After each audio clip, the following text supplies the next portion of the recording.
Assalamualaikum warahmatullahi wabarakatuh. Perkenalkan, kami dari kelompok 4. Di sini kami akan mempresentasikan itu program to-do list atau program pengolah tugas. Sebelumnya, perkenalkan nama saya Rasidan Nabil Rizkullah dengan NIM 28 sebagai pemateri. Perkenalkan, saya Stefani Tonapa dengan NIM 08 sebagai pemateri. Perkenalkan, nama saya Amelia Bustani dengan NIM 15 sebagai pemateri. Perkenalkan, nama saya Anugrah Fari Ramadan dengan NIM 25 sebagai pemateri. Perkenalkan, nama saya Dinda Oktavia Sifarifin dengan NIM 40 sebagai pemateri. Baik, tanpa berlama-lama lagi, mari kita masuk ke dalam video pembahasannya. Halo teman-teman, jadi di video kali ini kelompok kami akan menjelaskan mengenai program yang sudah kami buat berjudul Project To-Do List. Nah, pertama saya akan menjelaskan mengenai representasi data atau class task. Langsung aja ke programannya ya teman-teman. Oke teman-teman, jadi ini dia programnya. Nah, pertama di sini aku akan menjelaskan tentang poin yang pertama yaitu representasi data atau class task-nya itu nanti. Nah, untuk poin-poin selanjutnya nanti akan dilanjutkan oleh rekan-rekan saya. Nah, yang pertama di baris keempat ini kita membuat kelasnya dulu bernama task ya teman-teman atau tugas. Nah, kelas ini tuh berfungsi sebagai blueprint atau cetakan untuk membuat objek tasnya nanti, objek tugasnya nanti. Nah, jadi setiap tugas nanti yang kita buat akan menjadi objek dari kelasnya ini. Kemudian di baris kelima ini teman-teman kita punya metode. Di sini kita menggunakan init yaitu konstruktor yang otomatis dijalankan saat objek dibuat. Nah, metode ini sendiri itu menerima dua parameter yaitu yang pertama title ini dan completed yaitu status apakah tugas sudah selesai atau belum dengan default false ini. Di baris ke-6 dan ke-7 ini kita menyimpan nilai tersebut ke dalam objek menggunakan self. Kayak yang pertama ini adalah self.title dan self.completed. Self.title ini digunakan untuk judulnya, kemudian self.completed ini adalah untuk status apakah dia sudah selesai atau belum. Kemudian di baris ke-9 kita membuat metode bernama str atau string ya teman-teman. Nah, metode ini digunakan untuk menentukan bagaimana objek akan ditampilkan saat nanti kita print. Kemudian di baris ke-10 kita menggunakan conditional expression untuk menentukan status. Jadi kalau misalkan nanti tugasnya sudah selesai akan ditampilkan simbol centang ini. Kemudian kalau belum selesai akan ditampilkan simbol X atau silang ini. Kemudian di baris ke-11 kita mengembalikan string menggunakan Xstring. Mungkin sekian dari saya dan akan dilanjutkan oleh rekan-rekan saya. Terima kasih. Baik, terima kasih atas kesempatan yang diberikan kepada saya. Tanpa berlama-lama, di sini saya akan menjelaskan tentang manajemen file dan inisialisasi kelas to-do list. Dalam kode Python ini mendefinisikan kelas to-do list untuk mengelola daftar tugas yang disimpan dalam file teks dengan kemampuan memuat data secara otomatis saat inisialisasi. Nah, jadi di awalan kita bakalan bertemu dengan dev init. Nah, apa sih fungsi dari metode tersebut? Jadi, fungsi dari metode tersebut, metode init, itu tuh fungsinya konstruktor atau inisialisator yang dimana dia mengatur file default dengan list.txt di folder yang sama. Menginisialisasi list tugas kosong pada self text, kita bisa membaca bahwasannya ada atau tidaknya tugas tersebut. Lalu otomatis memuat di save load from file. Nah, pada tahap ini program bakalan otomatis memuat data existing dari file via load from file. Nah, fungsi metode selanjutnya atau metode yang selanjutnya itu ada def load from file self. Nah, pada tahap ini metode tersebut bersifat private. Kenapa? Karena ditandai dengan underscore tunggal dan bertanggung jawab membaca isi file yang menggunakan kata open. Di sini ada kata open. Jadi program tersebut akan bertanggung jawab membaca isi file menggunakan open dengan encoding UTP 8 untuk menghindari error encoder decode error pada karakter non ASCII. Nah, pada metode tersebut dia berfungsi memeriksa keberadaan file dengan if all path existing cell file name. Nah, pada tahap ini, jika file ada, ia akan membaca setiap baris dan memversinya dengan asumsi format, title, dan status. Jadi, pada tahap ini dia akan dipisah antara title-nya dan statusnya untuk memudahkan pengguna dalam membaca atau melihat to-do list yang ia input. Jadi, title itu bisa bertugas sebagai nama tugasnya, sementara statusnya itu bisa memberitahu user bahwasanya apakah tugas tersebut sudah dikerjakan atau belum dikerjakan. Lalu, fitur utama dari program to-do list ini adalah persistent data tugas tersimpan di file lokal, memungkinkan reload saat program dijalankan ulang. Lalu ada fitur utama selanjutnya, yaitu ada format file. Setiap baris itu berisi judul dan title dan juga statusnya setiap format file yang user input. Nah, lalu ada error hiding. Dia menggunakan try expand in place via open dan hanya memproses baris yang mengandung tanda seperti ini. Jadi itu tadi yang dapat saya jelaskan mengenai kode Python pada part saya. Untuk itu, terima kasih atas waktu yang diberikan kepada saya. Saya kembalikan ke teman saya yang akan melanjutkan untuk menjelaskan program selanjutnya atau codingan selanjutnya. Terima kasih. Baik, di sini saya akan menjelaskan mengenai pemrograman yang telah kelompok kami buat pada bagian logika penyimpanan dan penambahan. Di sini saya akan menambahkan variabel def save all, di mana def ini yaitu keyword untuk mendefinisikan sebuah fungsi atau metode. Kemudian pada baris selanjutnya kita akan mengetikkan with disebut sebagai context manager. Digunakan untuk memastikan agar file otomatis ditutup setelah proses selesai. Bahkan jika terjadi error di tengah jalan, ini mencegah kebocoran. Setelah kita mengetik with, kita akan mengetik open. Open di sini digunakan untuk membuka file.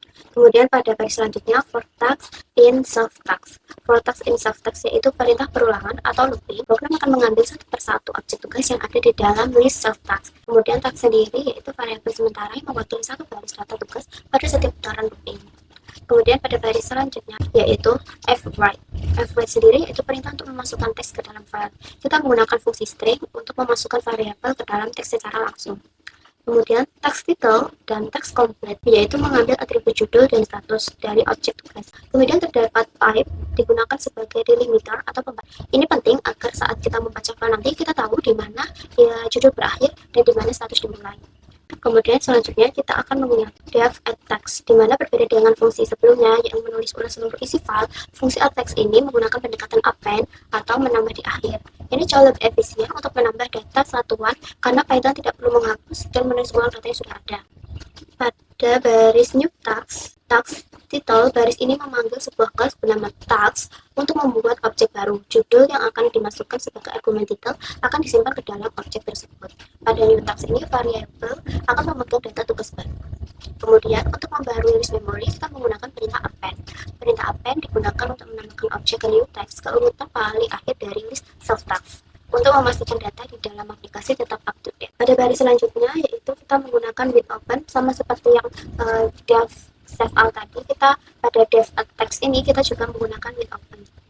Fwrite ini digunakan untuk menulis data tugas baru ke dalam file teks dengan format yang sama. Kemudian terdapat feedback pengguna dengan tampilan tugas berhasil disimpan. Secara garis besar, perbedaan save all dan add text ini terdapat pada mode file, di mana pada def save all ini kita menggunakan mode wait yaitu write atau tulis ulang, sedangkan pada add text ini kita menggunakan mode A atau append yaitu tambah. Kapan digunakan def save all ini?